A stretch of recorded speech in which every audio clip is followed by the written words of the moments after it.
শিলিগুড়ি মহকুমার ফাঁসিদহ ব্লকের ভীমবারে পথসভা ঘিরে রাজনৈতিক উত্তেজনা ছড়ায়।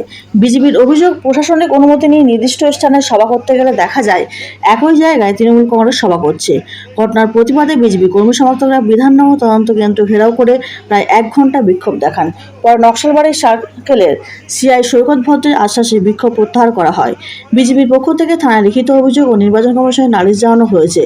তাদের দাবি, ঘটনা জড়িতদের বিরুদ্ধে কড়া ব্যবস্থা নিতে হবে এবং এলাকায় শান্তি শৃঙ্খলা বজায় রাখতে প্রশাসনকে সক্রিয় ভূমিকা নিতে হবে। ব্যুরো রিপোর্ট, বাংলা কণ্ঠ।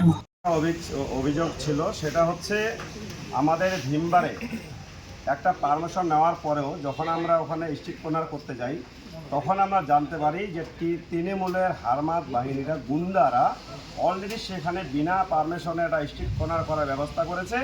তার সাথে সাথে ওরা চাচ্ছিল যে বিজেপি যদি এখানে আসে তাদের উপরে অ্যাটাক করার ওরা একটা প্ল্যানিং করেই বিনা পারমিশনে ওরা ওই জায়গাটা স্ট্রিট কর্নার করছিল।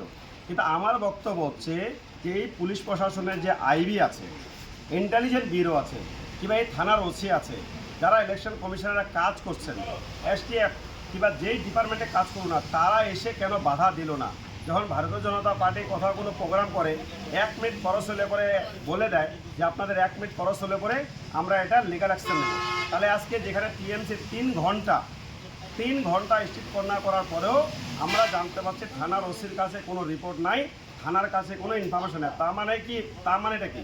বিধাননগরটাকে গঙ্গার জলে ভাসিয়ে দিয়েছে, যেখানে পুলিশ প্রশাসন বলে কিছু নাই, এখানে আইন বলে কিছু নাই। আর আমরা যদি আজকে স্ট্রিট কর্নার করতে যেতাম আর যদি কোনো ঝামেলা হতো, তখন এই পুলিশ প্রশাসন, এই টিএমসির দালাল পুলিশ, এরাই তখন বলতো যে ভারতীয় জনতা পার্টি গিয়ে ওখানে বদমাশি করছিল।